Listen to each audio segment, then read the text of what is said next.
ജാതിയേരി വയലോളിത്താഴയിൽ പുനർനിർമ്മിക്കുന്ന ആട്ടർപാൻകുന്ന് മസ്ജിദുർ റഹ്മയുടെ ശിലാസ്ഥാപന കർമ്മം പാണക്കാട് സയ്യിദ് മുനവർ അലി ശിഹാബ് തങ്ങളും സയ്യിദ് ഹാമിദ് കോയമ്മ തങ്ങൾ രാമന്തളിയും ചേർന്ന് നിർവഹിച്ചു.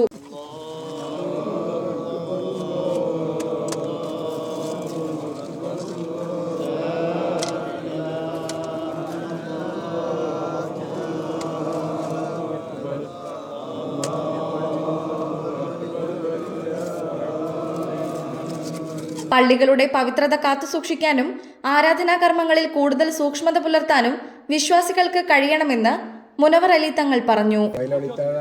മസ്ജിദുർ റഹ്മ അതിൻ്റെ പുനരുദ്ധാന പ്രവർത്തനത്തിന് ഇതിൻ്റെ തറക്കല്ലിടൽ കർമ്മം ബഹുമാനപ്പെട്ട അലി തങ്ങളോടൊപ്പം ഇവിടെ നിന്ന് നിർവഹിക്കാൻ സാധിച്ചിട്ടുണ്ട്. നമ്മുടെ പള്ളി വളരെ സൗകര്യപൂർവ്വം നമ്മുടെ നാട്ടുകാർക്ക് നമസ്കരിക്കുന്നതിന് വേണ്ടിയിട്ടുള്ള സൗകര്യം ഏർപ്പെടുത്തുന്നതിന് വേണ്ടിയാണ് ഇവിടെ ഇങ്ങനെ ഒരു പുനർനിർമ്മാണം ആലോചിച്ചിട്ടുള്ളത്. ഇവിടൊക്കെ എല്ലാവരും ഏറ്റെടുത്തുകൊണ്ട് പൂർത്തീകരിക്കുന്നതിന് വേണ്ടി നിങ്ങൾക്ക് കൂടെ ഉണ്ടാവണം. അള്ളാഹു അത് പെട്ടെന്ന് പൂർത്തീകരിക്കാൻ തൗഫീഖ് നൽകട്ടെ.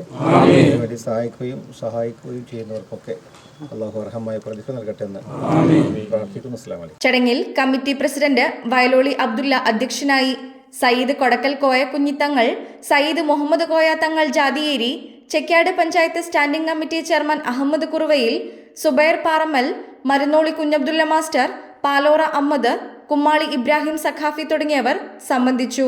News desk Media vision.